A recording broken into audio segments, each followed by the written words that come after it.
Tokyo was the next battlefield. As Takayama pushed into the capital, expansion on the outside and purges on the inside became the same strategy. It was one of Takayama's boldest moves, reclaiming the lucrative, loaned territories of Ginza and Roppongi from the rival Sumiyoshi Kai. Bringing in the Kokusui Kai wasn't just about Tokyo. It was a calculated move by Takayama to redraw the balance of power inside the Yamaguchi-gumi. This aggressive push drove tensions with the Sumiyoshi Kai to a boiling point. The standoff snapped in February 2007. On a bright afternoon in Nishi-Azabu, the uneasy peace shattered. A Sumiyoshi Kai executive was gunned down in broad daylight. Investigators quickly identified a hit squad of Yamaguchi-gumi members. Arrests followed in rapid succession. The assassination threatened to ignite an all-out war between Japan's two largest syndicates. Behind closed doors, frantic negotiations began. Both sides desperately wanted to avoid a disastrous clash that would invite the full wrath of the police. An all-out war was averted, but the struggle over Tokyo fed a growing, lethal pressure back in Kobe. The storm was far from over, crushed between the demands of the Yamaguchi-gumi leadership and Tokyo's hostile power blocks. Kokusui Kai boss Kudo Kazuyoshi was backed into a desperate corner. 10 days after the Nishi-Azabu hit, Kudo was found dead in an empty office.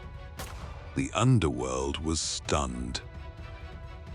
His death was widely seen as the fatal result of the immense pressure surrounding Tokyo's loaned territories. Investigators viewed the tragedy as direct collateral damage from the Yamaguchi-gumi's ruthless push into Ginza and Roppongi.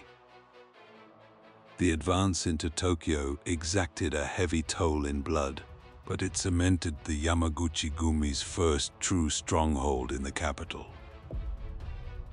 Despite mounting police pressure, overall Yakuza membership briefly spiked in 2002 before beginning a terminal decline.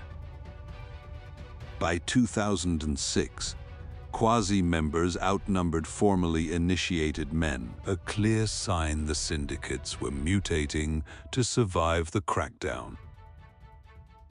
To evade the law, factions turned to fake expulsions, stripping men from the official rosters while letting them operate in the shadows. In June 2007, the Japanese government adopted strict guidelines to shield legitimate businesses from anti-social forces. Officials finalized policies placing a heavy social mandate on corporations to actively purge these syndicates. The guidelines delivered a clear mandate. Companies had to build strict internal firewalls against any relationship with the underworld. Police authorities broadened the definition of anti-social forces to encompass political thugs and right-wing front groups. Compliance officers across corporate Japan frantically scrutinized contracts, severing any remaining ties to designated groups. Corporate boardrooms that once quietly tolerated back-channel deals slammed their doors, shut on the Yakuza. At the entrances of modern office towers, security firmly turned Yakuza members away. While the Tokyo campaign advanced, another battle raged inside headquarters. The same ruthless leadership driving external growth was now orchestrating severe internal purges. Goto Tadamasa had spent years climbing the ranks, weaving a dense, powerful web of executive influence around himself. A direct boss since the fourth-generation era, Goto rose to the top ranks, earning fame as a premier economic yakuza. His faction's fearsome reputation was cemented by the brutal 1992 attack on film director Itami Juzo. Rumors claimed his wealth even included a massive personal stake in Japan Airlines, a testament to his staggering financial prestige. That wealth mattered. Goto's influence rested not merely on violence, but on elite access and bottomless capital. But scandal struck when a tabloid exposed a lavish birthday party hosted for the untouchable boss. The spectacle exposed just how far Goto's faction had drifted from the strict, austere discipline the new regime demanded.